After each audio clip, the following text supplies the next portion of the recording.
Здравейте, аз съм Иво Вълчев и работих по проект по технология на програмирането с Борислав Русинов.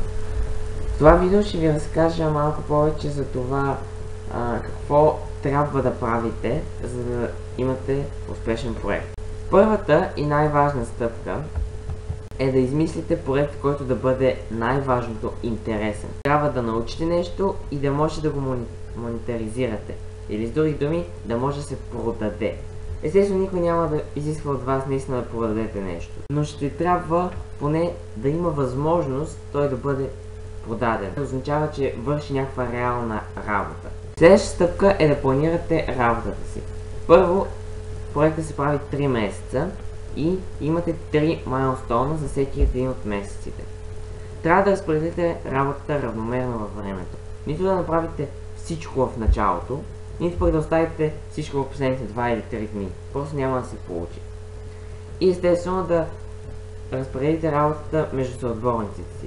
Ако примерно както бяхме ние правихме десктоп приложение, един човек наля логиката, другия човек направи фронт-енда. И някакси се получиха нещата. Следващата важна стъпка е да намерите най-подходящите технологии. Ако правите веб приложение, всъщност най-доброто решение не е да си напишете сървър на C.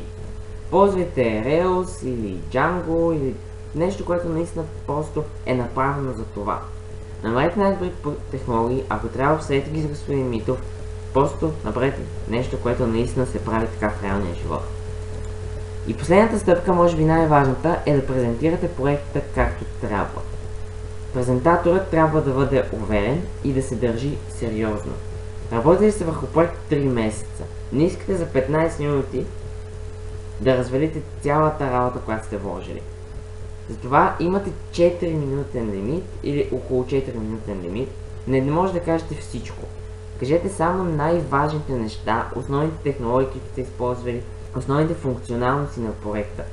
Фокусирайте се върху най-важните неща и представете проекта си добре. Това ще ви гарантира, че има вероятност да не повтаряте.